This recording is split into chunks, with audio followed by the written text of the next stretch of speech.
नमस्कार राहुल जी। मैंने सब नियम बता दिए हैं पत्रकारों को। हमारे पास 45 मिनट हैं राहुल जी को, और बहुत से कार्यक्रम हैं, और मैं प्राथमिकता राजस्थान के मीडिया को दूंगा, और अंत में 4-5 सवाल जो दिल्ली से आए हुए हैं उनसे मैं करवाऊंगा। पहले तो आज जैसा कि आप जानते हैं, भारत जोड़ो यात्रा ने आज 100 दिन पूरे किए हैं, और आज 8वां प्रेस कॉन्फ्रेंस है राहुल जी का पिछले 100 दिनों में। पहले दैनिक भास्कर से सौरभ भट्ट। मैं दो शब्द बोल दूं? हाँ, आई कैन स्टार्ट। ओके, पहले राहुल जी कुछ बताइए।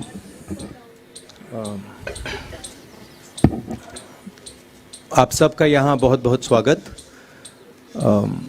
अब भारत जोड़ो यात्रा के 100 दिन हो गए हैं। कन्याकुमारी से अब हम राजस्थान से निकल रहे हैं। बहुत अच्छा एक्सपीरियंस रहा है। जब शुरू किया तो प्रेस के हमारे मित्रों ने कहा था कि देखो ये साउथ में सक्सेस रहेगी, मगर जब साउथ से निकलेंगे तो सक्सेस नहीं होगी। फिर महाराष्ट्र में कहा कि हाँ, महाराष्ट्र में सक्सेस हो गई, मगर हिंदी बेल्ट में सक्सेस नहीं होगी। और फिर हिंदी बेल्ट में जब हम आए, कहा अच्छा मध्य प्रदेश में सक्सेस हो गई, बट अब राजस्थान में फैक्शनलिज्म है, वहाँ पे सक्सेस नहीं होगी। और आपने बहुत क्लियरली देखा कि राजस्थान में बहुत लोग आए, लाखों लोग आए। हमारे संगठन ने बहुत अच्छा इफेक्टिव काम किया, और शायद सबसे अच्छा रिसेप्शन इस यात्रा का राजस्थान में हुआ। यात्रा के लक्ष्य 3 हैं। सबसे ज़रूरी कि हम हिंदुस्तान को जोड़ना चाहते हैं। जो नफरत, हिंसा और डर की राजनीति बीजेपी कर रही है, आरएसएस कर रहे हैं, उसके खिलाफ हम खड़ा होना चाहते हैं। और ये मैसेज बहुत अच्छी तरह देश में गया है। बहुत अच्छा रिसेप्शन हुआ है इस मैसेज का। ये लोग सुनना चाहते हैं। ये राजनीति करने का एक दूसरा तरीका है, कांग्रेस का तरीका है, गांधी जी का तरीका है। दूसरे 2 मैसेजेस हैं।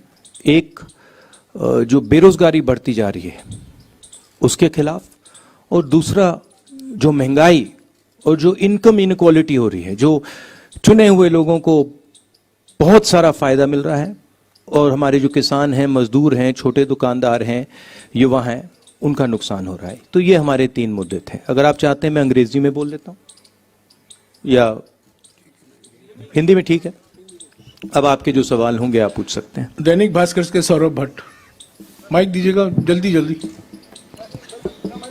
संक्षिप्त में प्लीज। नमस्कार सर। नमस्कार। सर, भारत जोड़ो यात्रा राजस्थान में जब से आई है, कांग्रेस सड़कों पर एकजुट दिख रही है। कोई बयानबाजी भी नहीं हो रही, कोई विवाद भी सामने नहीं आ रहा। लेकिन जब आप राजस्थान यहाँ से छोड़कर जाएंगे तो क्या स्थितियाँ यही रहेगी? इसके लिए कोई मैकेनिज्म देके जाएंगे, या फिर कांग्रेस ऑल इज वेल के बयान से ही काम चलाएगी? मेरी राय है कि जो मैंने देखा है, और ये सिर्फ राजस्थान की बात नहीं है, ये बाकी स्टेट्स की भी बात है, कि मेन इशू कांग्रेस पार्टी की कि हमारा जो आम कार्यकर्ता है, जो सड़क पे लड़ता है, जो लोअर लेवल का नेता है, उसको हमें पार्टिसिपेट करवाना है, उसको हमें जगह देनी है, और उसकी बात हमें सुननी है। ये मेन इशू है। जो ये बयानबाजी की बात होती है, ये तो आप जानते हो, प्रेस वाले, आप थोड़ा मजा मतलब अपने अखबारों में लिखना चाहते हो तो आप करते रहते हो। ये आपकी आदत है, अच्छी आदत है, इससे आपके अखबार बिकते हैं। मगर हमारा जो स्ट्रक्चर है उसमें बड़ी क्लैरिटी है, उसमें कोई कंफ्यूजन नहीं है। राजस्थान पत्रिका से शादाब अहमद। और दूसरी बात देखिए, हमारी पार्टी डिक्टेटरशिप की पार्टी नहीं है, जो फैशिस्ट पार्टी नहीं है। हमारी पार्टी में थोड़ी सी डिस्कशन हमें ठीक लगती है, कोई प्रॉब्लम नहीं है हमारे लिए। अगर अलग अलग विचार हैं तो कोई प्रॉब्लम नहीं है। और ये सिर्फ राजस्थान की बात नहीं है, हमारे हर स्टेट में ऐसा है, सेंटर में भी हमारा ऐसा ही चलता है। तो हम इस चीज़ को टॉलरेट करते हैं। ज़्यादा नुकसान नहीं होना चाहिए, तो अगर ज़्यादा नुकसान होता है तो हम एक्शन भी लेते हैं। मगर जनरली ये कांग्रेस पार्टी की विचारधारा है कि लोग, हमारे पार्टी के लोग अगर कुछ बोलना चाहें, हम उनको डरा कर चुप नहीं करते हैं। हाँ, और प्रेस वाले बोलना चाहे तो हम बिल्कुल नहीं डराते हैं, वो तो आप जानते हो। शादाब अहमद। राहुल जी, सबसे पहले तो 100 दिन पूरे करने पर आपको बधाई। और मेरा सवाल इसी से जुड़ा हुआ है। आप कन्याकुमारी से चले और राजस्थान तक आए, इसमें 6 स्टेट ऐसे हैं जिसमें कांग्रेस अपोजिशन में है, और राजस्थान ऐसा अकेला स्टेट है जहां पर कांग्रेस रूलिंग स्टेट है। तो इसमें आपको क्या अंतर देखने को मिला? आप लोगों से मिले हैं, वहां पर भी खूब लोगों से बातचीत हुई है, यहाँ पर भी आपके लोगों से बातचीत हुई है, जो स्कीम्स हैं उसको लेकर, और जो वहां पर जो अपोजिशन में जो भी चीजें थी, उसमें क्या फर्क आपको महसूस हुआ है? इस सबसे पहले मुझे जमीन से एक बात समझ आई, और ये तमिलनाडु से लेकर राजस्थान तक, कि कांग्रेस पार्टी का जो कार्यकर्ता है, कांग्रेस पार्टी का जो सपोर्टर है, उसके कोई कमी नहीं है। लाखों करोड़ों लोग हैं, और सिर्फ हमारी पार्टी के लोग नहीं, मतलब आम नागरिक भी बहुत, मतलब कांग्रेस पार्टी से बहुत प्यार करते हैं। तो ये तो देखने को मिला हर स्टेट में। जो आपने कहा, जब हमने यात्रा शुरू की, मैंने भी सोचा था कि एक्चुअली जो केरला में हमारा संगठन है वो शायद बहुत मजबूत है, मगर उसके बाद मैंने सोचा कि केरला बेस्ट होगा। केरला के बाद कर्नाटका उससे बेहतर चला गया, और इंप्रूव करता गया। मतलब मध्य प्रदेश में जो हमें रिस्पांस मिला, महाराष्ट्र में जो रिस्पांस मिला, आप लोग दिखा नहीं रहे हो, वो तो आपके मतलब आपको करना पड़ रहा है, नहीं दिखा पा रहे हो, वो अलग बात है। बट भयंकर रिस्पांस है, इमोशनल रिस्पांस है, प्यार भरा रिस्पांस है सब जगह। यहां पे 2-3 योजनाओं के बारे में लोग मुझे कहते हैं, और आम नागरिक कह रहे हैं। एक ये जो चिरंजीवी योजना है, इसके बारे में काफी लोग कह रहे हैं कि ये बहुत अच्छी योजना है। दूसरा जो यहाँ पे शहरी मनरेगा शुरू किया है, शहरी रोजगार गारंटी स्कीम, उसके बारे में भी लोग काफी कह रहे हैं। छोटी छोटी प्रॉब्लम्स हैं, तो चलते हुए लोग थोड़ी शिकायत करते हैं कि यहाँ पे बिजली नहीं आ रही है थोड़ी सी, या फ्लोराइड। आज लोगों ने मुझे कहा कि उनके गांव में फ्लोराइड का पानी है। तो ऐसी शिकायतें तो आती है, वो तो सब जगह आती हैं। तो ओवरऑल काफी अच्छा रिस्पॉन्स रहा है। नवज्योति से गुणेंद्र, शिकायत नहीं है। नवज्योति से गुणेंद्र शर्मा।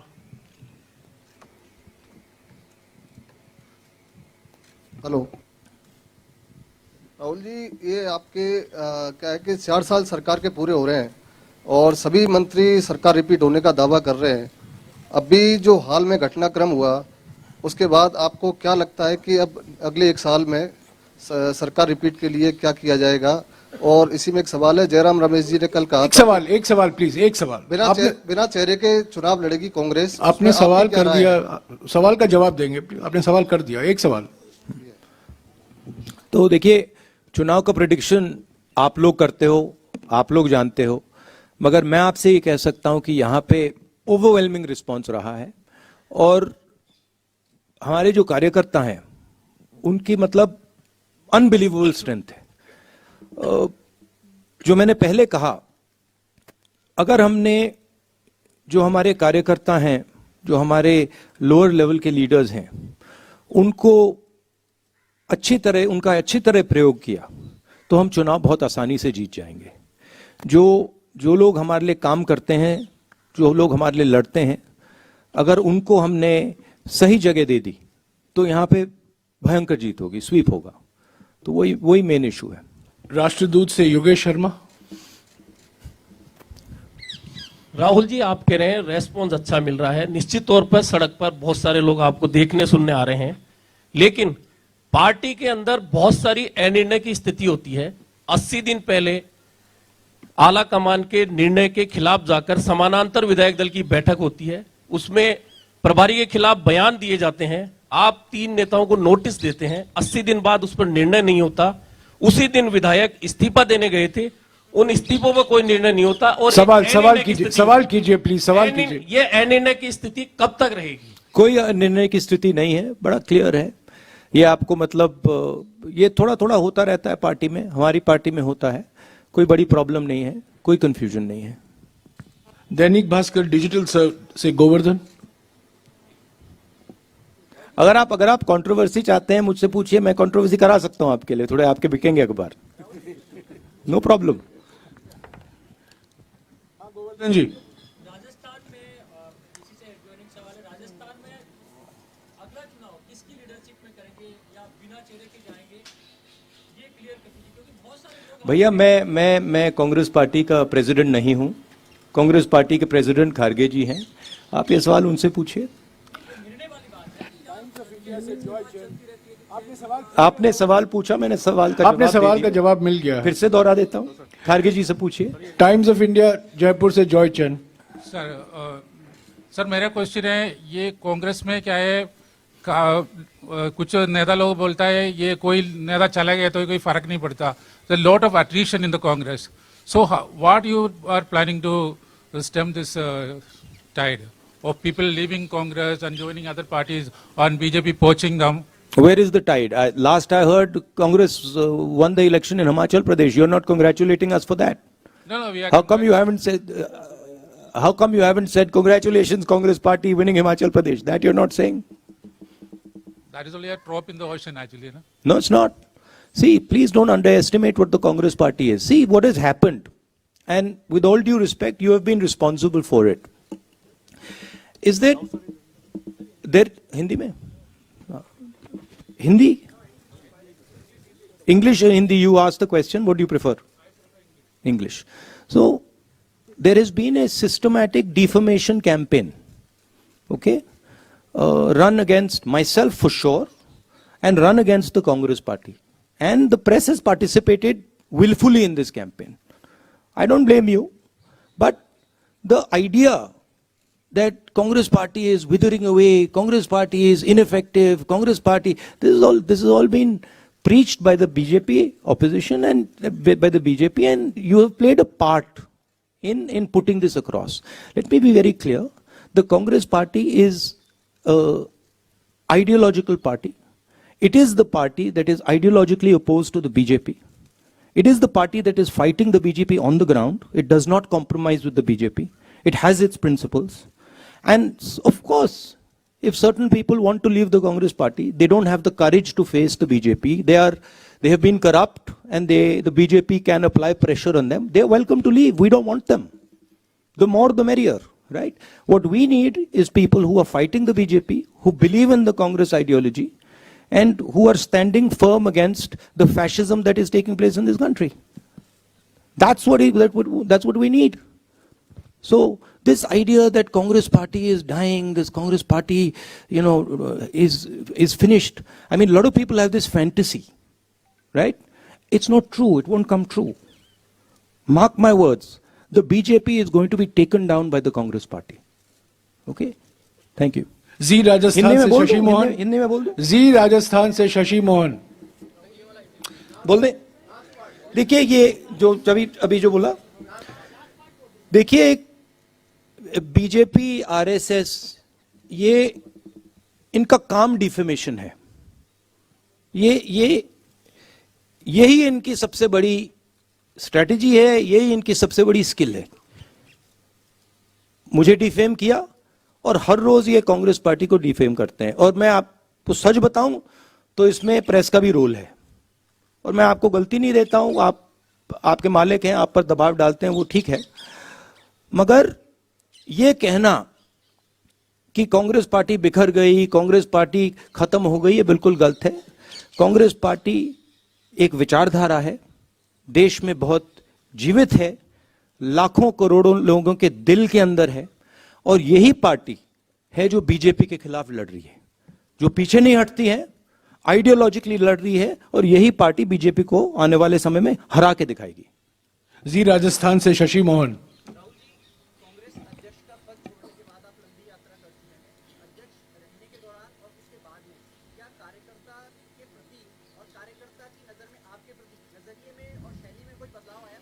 ये तो भैया आपको उनसे पूछना पड़ेगा। नहीं, वो बताएंगे, मैं कैसे बताऊं? मेरा पर्सनल नजरिया नहीं, लाइफ का एक्सपीरियंस होता है, वो भी एक्सपीरियंस था, ये भी एक्सपीरियंस है, तो एक सफर है, उससे भी सीखने को मिला, इससे भी सीखने को मिला। मगर यात्रा से मुझे पर्सनली तो काफी फायदा हुआ है। यात्रा भी खत्म नहीं हुई है, मगर बहुत सीखने को मिला है। जो सड़क पे दिखता है और चलने से जो दिखता है वो बिल्कुल अलग होता है।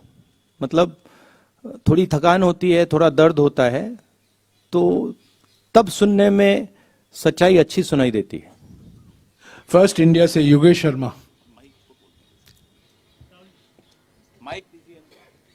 क्योंकि जब सड़क पे चला जाता है तो जैसे आप हम लाखों लोगों से मिल रहे हैं और 1-to-1 बात होती है, और जब हम सड़क पे चलकर बात करते हैं तो जैसे हम किसान से मिलते हैं तो वो इस बात को समझ लेता है, एकदम समझ लेता है कि ये जो व्यक्ति आया है ये दर्द सह के आया है, ये फालतू में नहीं आया है, ये चल के आया है, एक प्रकार से बोझ उठा के आया है, तो वो दूसरे तरीके और वो दिल से बोलता है, वो दिमाग से नहीं बोलता है। तो जब हिंदुस्तान की जनता दिल से बोलती है तो बिल्कुल अलग चीज समझ आती है। एक बात यह है। दूसरी बात है कि मुझे लगता है, और इसमें मैं शायद गलत हूं, मगर मुझे लगता है कि हमारी राजनीति में जो पहले हमारी राजनीति हुआ करती थी, खासतौर से 70-80 साल पहले महात्मा गांधी जी के समय की राजनीति, इंडिपेंडेंस की राजनीति, उसमें राजनेता जनता के बीच में होता था। एक प्रकार से जनता के अंदर होता था, दूरी नहीं थी। और आज राजनेताओं के बीच में, और मैं सिर्फ सीनियर लेवल राजनेताओं की बात नहीं कर रहा हूं, जूनियर लेवल राजनेताओं के बीच में और जनता के बीच में एक दूरी से पैदा हो गई है। थोड़ा सा उसको अहंकार कह सकते हैं, अहंकार पैदा हो गया है। शायद उस टाइम देश गरीब था, आजादी मिली थी, तो नेताओं की अप्रोच थोड़ी अलग थी। आजकल मुझे लगता है कि दूरी बन गई है, और मैंने सोचा कि ये जो दूरी है, और शायद मुझ में भी थी थोड़ी सी दूरी, मैंने सोचा इस दूरी को खत्म करना है। ये दूरी फिजिकल दूरी नहीं है, ये दर्द की दूरी है। तो अगर हम दर्द नहीं सहेंगे, हम पास नहीं जा सकते, समझ नहीं सकते। तो यात्रा का यह भी लक्ष्य था, सिर्फ मैं नहीं, अब कांग्रेस पार्टी के बहुत लोग चले हैं, जनता के बीच गए हैं, और जनता का बहुत प्यार मिला है। आपको मैं समझा नहीं सकता क्या इसका मतलब है, ऐसे बोलने में बात नहीं समझ आती। और जो हिंदुस्तान का जो ज्ञान है, जो आम नागरिक में है, जिसके बारे में आप लोग लिखते नहीं हो, मीडिया में दिखाई नहीं देता। आप लोग ऐश्वर्या राय जी, विराट कोहली जी, अमिताभ बच्चन जी के बारे में लिखते हो, मगर जो आम नागरिक है, जो अपना खून पसीना दे रहा है, उसका जो ज्ञान है, उसका कोई मुकाबला ही नहीं। उसका जो प्यार है, उसका कोई मुकाबला नहीं। तो ये सीखने को मिला है। न्यूज 18 राजस्थान से सचिन शर्मा। मेरा रह गया था सवाल। हाँ, अच्छा, सॉरी। राहुल जी, कई रंग आपने देखे कन्याकुमारी से लेकर राजस्थान तक, और राजस्थान में गहलोत सरकार है या कांग्रेस सरकार है, लेकिन बाकी जगहों पर कांग्रेस का राज नहीं है। लेकिन कांग्रेस की कोख से जन्मे कई दल वहां पर क्षेत्रीय दलों के रूप में खड़े हो गए, जिन्होंने कांग्रेस को लगातार नुकसान पहुंचाने का काम किया। चाहे हम जगन रेड्डी की पार्टी देख लें या और दूसरे पश्चिम बंगाल में ममता बनर्जी की पार्टी देख लें। और जयराम रमेश जी ने कहा भी था एक दिन कि सवाल कीजिएगा, सवाल कीजिएगा, सीधा सवाल, सीधा सवाल। तो क्या कांग्रेस अब इन सब पार्टियों की अगुवा बनेगी? और जो कांग्रेस विचारधारा से निकले हैं, क्या उनको समाहित करने का? देखिए, हर पार्टी का एवोल्यूशन होता है, ट्रांजिशन होता है। जो कांग्रेस पार्टी 10 साल पहले थी, जो हिंदुस्तान के हालात 10 साल पहले थे, 20 साल पहले थे, 30 साल पहले थे, 40 साल पहले थे, वो बदलते जाते हैं। पार्टी को अडेप्ट करना पड़ता है। अभी आप कांग्रेस पार्टी को अडेप्ट करते हुए देख रहे हो। कमियां रही हैं, मैं ये नहीं कह रहा हूं कि कांग्रेस पार्टी ने कभी गलती नहीं की, गलती की है, बहुत गलतियां की हैं, मगर देश के जो हालात हैं उसके लिए अब कांग्रेस पार्टी अडेप्ट कर रही है। और जो कांग्रेस पार्टी की जड़ है, जो उसका डीएनए है, अब कांग्रेस पार्टी उसके ओर जा रही है।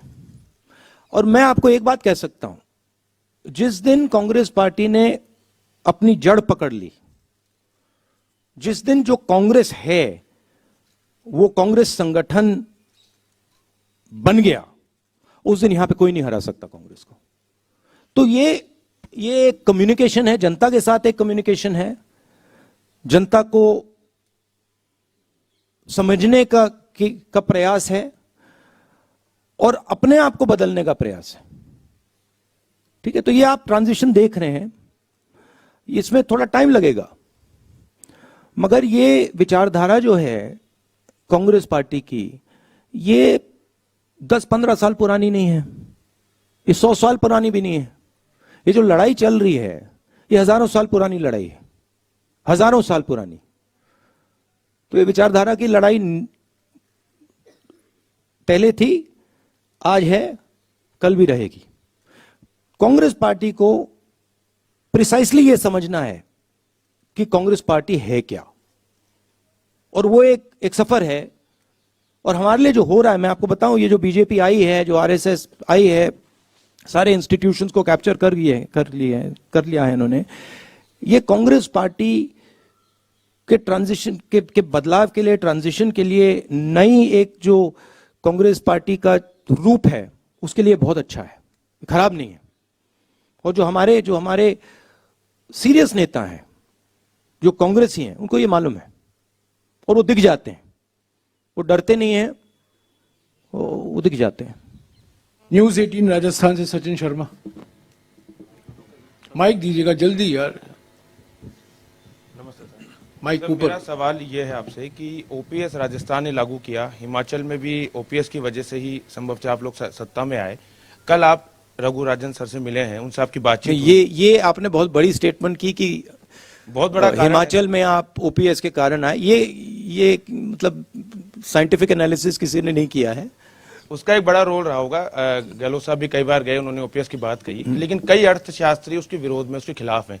कल आपकी रघुराम राजन साहब से लंबी बात हुई, क्या उनसे इस बारे में आपकी कोई बातचीत हुई? उनकी क्या राय है और आप इस बारे में? नहीं, उनसे इसके बारे में राय नहीं हुई। आप क्या सोचते हैं सर? प्यार से भैया, नहीं, उनसे बात नहीं हुई, मगर हमारी जो जनरल अप्रोच होती है, जो हमारी स्टेट लीडरशिप, नॉर्मली जो स्टेट लीडरशिप करना चाहती है, थोड़ी सी फ्लेक्सिबिलिटी हम उनको देते हैं। तो हम ये नहीं कहते हैं कि हर स्टेट को ये करना है, हम सेंटर से एडवाइस दे सकते हैं, एडवाइस देते हैं कि हमें लगता है कि ये ठीक है या ये ठीक नहीं है, बट जनरली हम स्टेट्स पे छोड़ देते हैं, क्योंकि अलग अलग स्टेट्स को अलग अलग तरीके से अपनी सरकार चलानी पड़ती है। इंडिया न्यूज राजस्थान से दिनेश डांगी।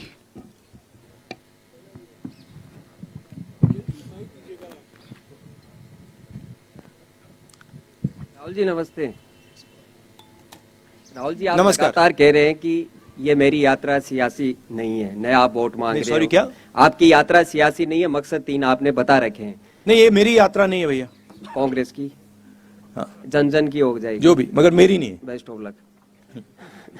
लेकिन आप दिल से बोलते हैं, दिल का ही सवाल करते हैं, तो पब्लिक पूछ रही है ये आदमी क्यों घूम रहा है, इसको वोट नहीं चाहिए, राजनीति ये नहीं कर रहा, क्या फायदा मिलेगा? अल्टीमेटम जो मुद्दे आप उठा रहे हैं 8 साल से, 2014 से, न मीडिया न मोदी सरकार सीरियस ले रही है, पब्लिक रिजल्ट दे चुकी है लोकसभा राज्यसभा में, तो वो कह रही है क्यों घूम रहा है? ये व्यक्ति इसलिए घूम रहा है क्योंकि इस देश में बीजेपी ने डर और नफरत फैला दिया है, और ये व्यक्ति इसलिए घूम रहा है क्योंकि वो डर और नफरत को मिटाना चाहता है।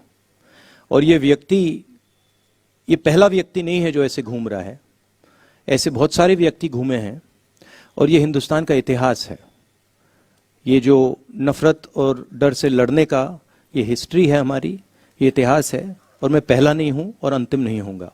और ये मेरी यात्रा नहीं है, ये हिंदुस्तान के लोगों की यात्रा है, ये कांग्रेस पार्टी की विचारधारा की यात्रा है, और ये हिंदुस्तान को जोड़ने की यात्रा है।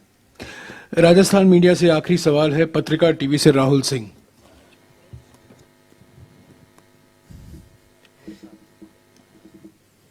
राहुल जी, आप देखिए, हिंदुस्तान, एक और चीज जोड़ना चाहता हूं। देखिए, हिंदुस्तान में एक फैशन बन गया है, और ये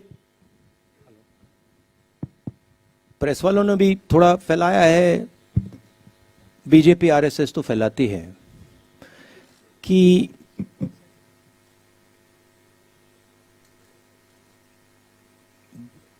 देश के लोग एक दूसरे से नफरत करते हैं। मगर जो मुझे दिखा, और मैं अब तकरीबन 2500, कितने चले हैं जयराम जी? 2800 किलोमीटर चला हूं, तो थोड़ा तो मैंने देखा होगा। मुझे दिखा है कि इस देश में करोड़ों लोगों के दिल में एक दूसरे के लिए प्यार है, मोहब्बत करते हैं एक दूसरे से, भाईचारा है, और एक दूसरे के लिए लड़ जाएंगे, मर जाएंगे। और मुझे बहुत खुशी हुई, क्योंकि मैंने भी सोचा था कि भाई देश को खो क्या गया है,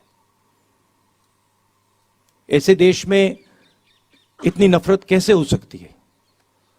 और सच बताऊं तो मुझे बहुत अच्छी चीज देखने को मिली कि नफरत ऊपर से फैलाई जा रही है, उसमें आप लोग भी काम कर रहे हो, करना पड़ रहा है, मगर नीचे से आप देखें,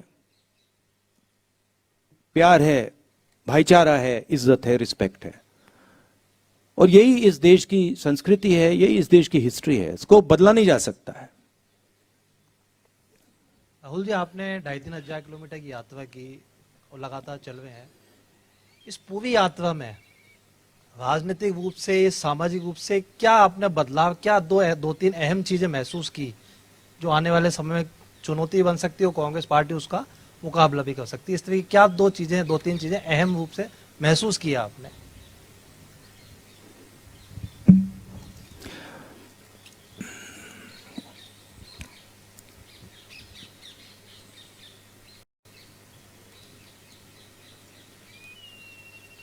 इस देश में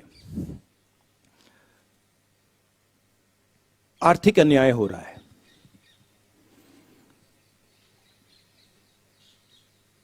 और देश के लोगों को ये दिख रहा है।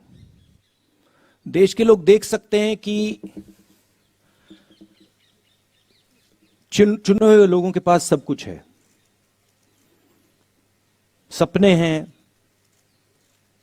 अरबों रुपए हैं, सब कुछ है, और करोड़ों लोगों के पास कुछ नहीं है, सबको दिख रहा है।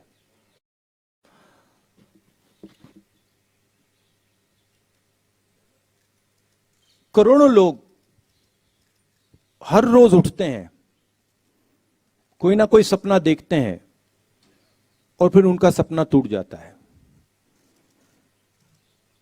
युवा कोई इंजीनियर बनने की कोशिश करता है, कोई डॉक्टर बनने की कोशिश करता है, दिल में उनको सच्चाई मालूम है कि कुछ मिलेगा नहीं, जानते हैं। जैसे बहुत सारे युवा मुझसे कहते हैं, मैं पूछता हूं क्या कर रहे हो, आईएएस में जाना चाहते हैं। फिर मैं सवाल पूछता हूं, बेटा हिंदुस्तान में कितने लोग हैं? 140 करोड़। बेटा हिंदुस्तान में साल में आईएएस कितने लोगों को मिलती है? 150। क्या तुम्हें सचमुच में लगता है कि तुम आईएएस में जा सकते हो? चुप हो जाते हैं। तो इस देश में जो अन्याय हो रहा है, जिसकी ये रक्षा आप भी कर रहे हो, जिसको आप भी छुपा रहे हो,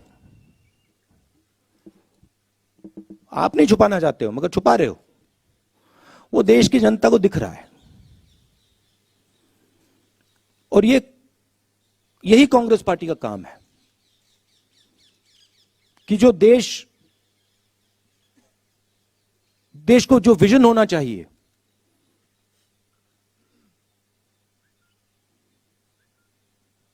आगे का पीछे का नहीं। बीजेपी कहती है देखो देखो देखो 2000 साल पहले क्या हुआ, वो विजन नहीं होता है। जैसे मैंने किसी से कहा, गाड़ी को आप रियर व्यू मिरर में देखकर नहीं चला सकते, एक्सीडेंट होगा। वही हिंदुस्तान को हो रहा है। कांग्रेस पार्टी आगे देखती है, भूलते नहीं, हिस्ट्री को भूलते नहीं है, मगर हम आगे देखते हैं। हम देश को विजन देने की कोशिश करते हैं, हम देश की आवाज सुनते हैं। तो हमारे लिए बहुत बड़ी अपॉर्चुनिटी है और यह काम सिर्फ कांग्रेस पार्टी कर सकती है और कोई बीजेपी नहीं कर सकती। तो हमारे लिए बहुत बड़ी अपॉर्चुनिटी है। दुख होता है, यह देखकर दुख होता है कि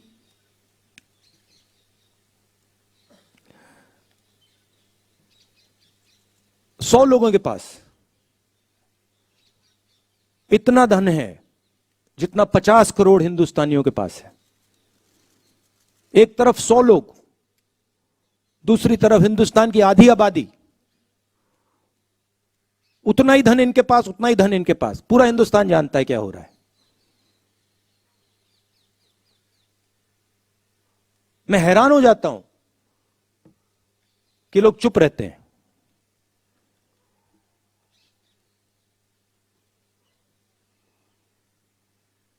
दिल बड़ा है उनका, मगर ऐसे देश नहीं चलाया जा सकता। तो ये समझने को मिला मुझे। राहुल जी, हमारे पास 5-7 मिनट बाकी हैं। 3 सवाल जल्दी लूंगा मैं दिल्ली स्थित मीडिया से। असीम कमाल, पीटीआई से। Sir, 2024 is not very far.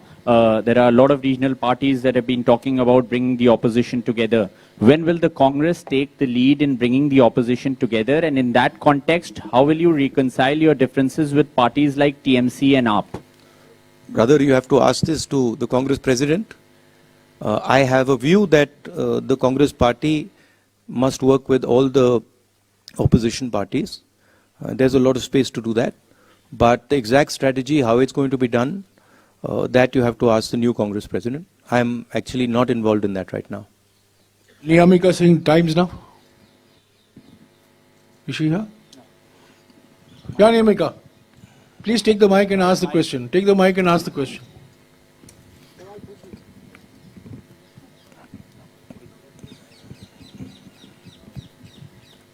Hi, sir.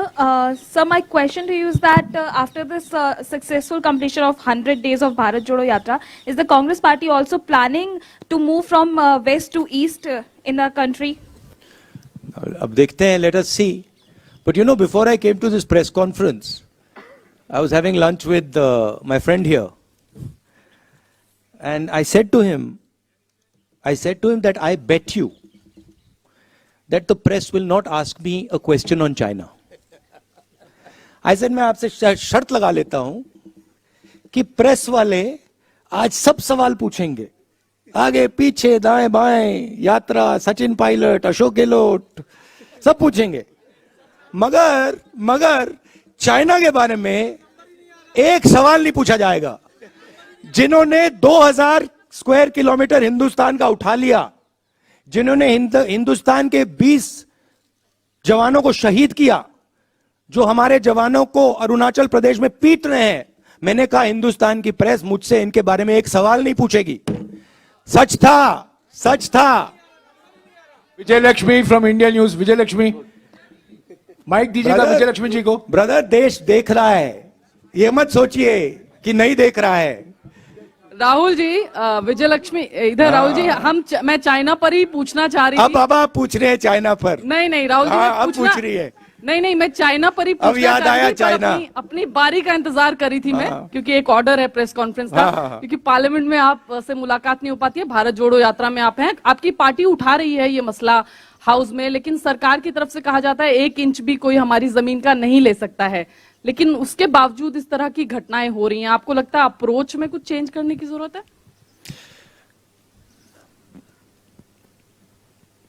मुझे जो दिख रहा है,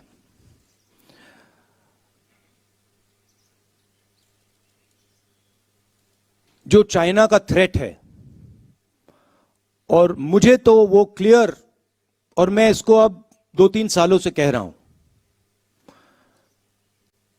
वो बिल्कुल क्लियर है। और सरकार उसको छुपाने की कोशिश कर रही है, सरकार उसको इग्नोर कर रही है। मगर उस थ्रेट को ना छुपाया जा सकेगा और ना इग्नोर किया जा सकेगा। उनका पूरा प्रिपरेशन चल रहा है, उनका लद्दाख की साइड और अरुणाचल की साइड पूरा ऑफेंसिव प्रिपरेशन चल रहा है। हिंदुस्तान की सरकार सोई हुई है। इस बात को हिंदुस्तान की सरकार सुनना नहीं चाहती है, मगर उनका प्रिपरेशन चल रहा है, और प्रिपरेशन युद्ध का है। प्रिपरेशन कोई इंकर्जन का नहीं है, प्रिपरेशन युद्ध का है।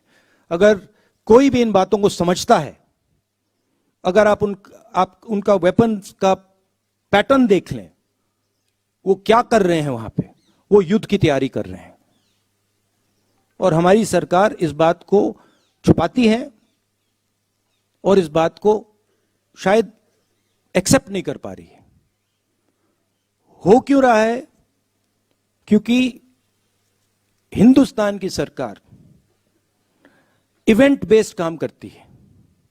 हिंदुस्तान की सरकार स्ट्रेटेजिकली काम नहीं करती है, इवेंट बेस्ड काम करती है। वो सोचते हैं कि भैया यहां पे एक इवेंट करो, यहां पे एक और इवेंट करो।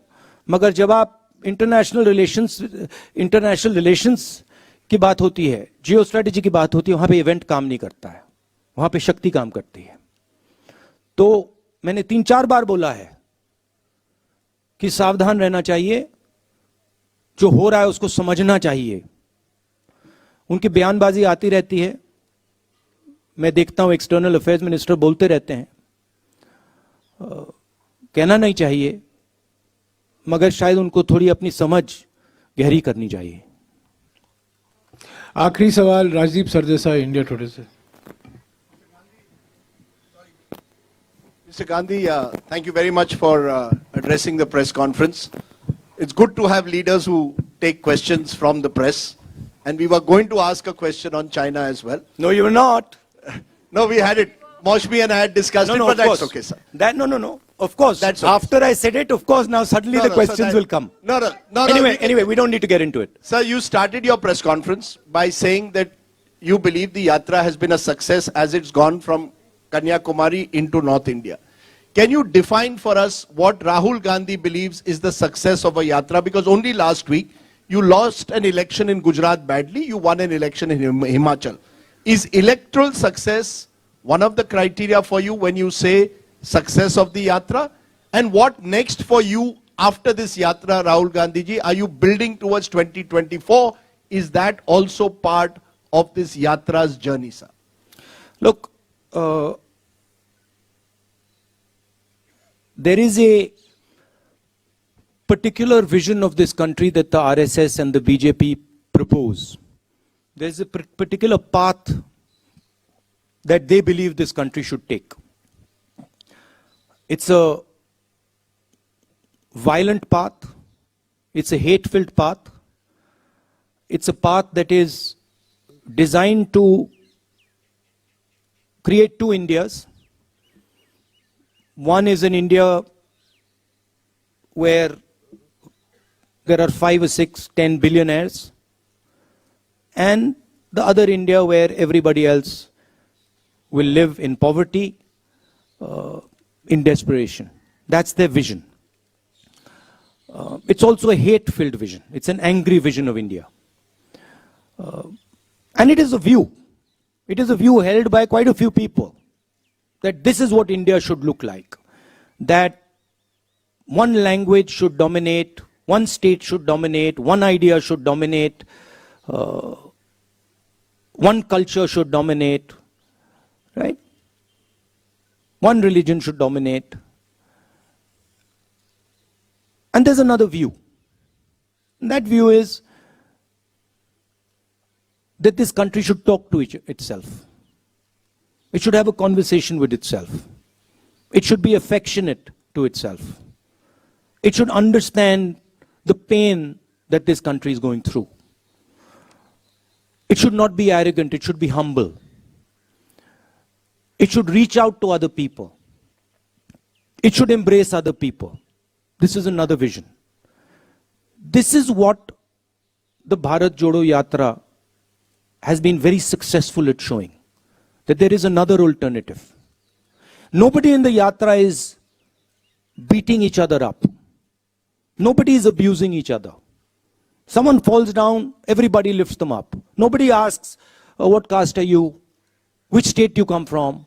How dare you come here? Nobody is asking these questions, right? And that the Yatra has been full of love and affection. Anybody comes, they're treated with respect. Doesn't matter who they are. A lot of people come to me, when I'm talking to them, I don't agree with them. They'll say something to me, I tell them I don't agree with you. But there is the space for the disagreement. So where the Yatra has been extremely successful is that it is shown that there is another way of doing things. It is shown that you can actually respect people, you can actually embrace people, you don't have to be nasty and cruel.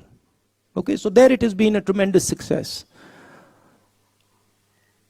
What next for me? I have said that the Yatra ends in Srinagar. I think it will end by the end of January. And I've said that, look, it is my endeavor to focus on this Yatra until the flag is hoisted in Srinagar. It's a public journey. It's a journey of many, many yatris, millions of people. But for me also it's a private experience. It's getting to understand a lot about the people that I love, about myself. And so it has been a big experience for me. It's been a very good learning experience for me personally. And you can ask that question to most of the yatris, they will tell you the same thing.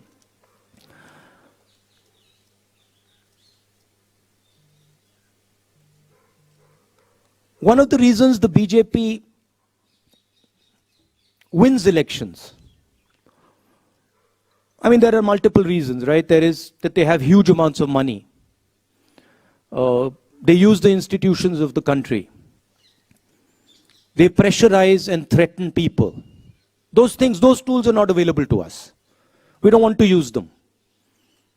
We will never take over the institutions of this country because we're the ones who built them and we know that they belong to the people of this country. We'll never touch them. So we can't do that.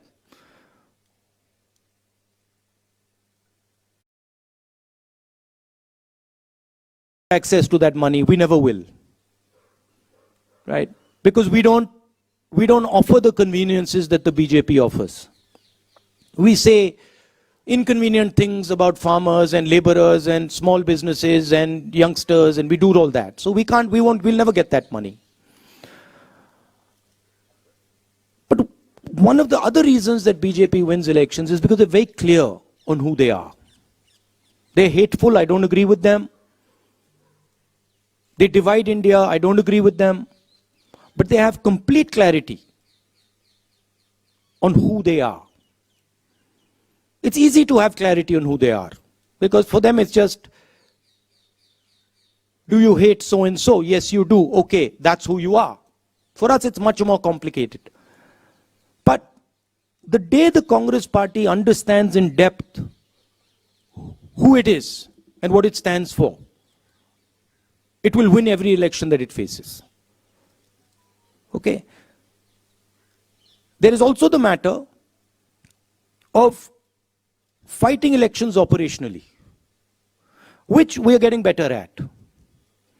Himachal Pradesh election, we faced the full money of the BJP, the full organizational capability of the BJP, we beat them. And frankly, if in Gujarat the AAP hadn't been put up as a proxy and hadn't been used to target the Congress party, we would probably beaten the BJP there as well. So we are learning, but we are different than the large number of opposition parties. We work with them, we appreciate them, we believe they're important, but we're different. And the way we're different is we represent a national ideology. We represent a vision for the country. None of the regional parties can represent a vision for the country. They can represent a vision for a community or a vision for a state, but they cannot represent a vision for the country, right? And what we are competing with is a vision that the BJP is proposing for the country. So the space of the Congress party will always be there. The people who believe in the Congress party will always be there. Let me finish. The people who believe in the Congress party will always be there. It's a question of getting them excited, getting them motivated, and getting them to believe in what they stand for, which the Yatra has been very, very good at doing. No, Rajdeep, no supplementary, please. So you're not No thinking of supplementary. Rajdeep, no supplementary, please. Okay, you're not thinking of 2024. शुक्रिया राहुल जी, शुक्रिया आपके आने के So you're not thinking of 2024 or an No election. supplementary, please. Please respect the rules that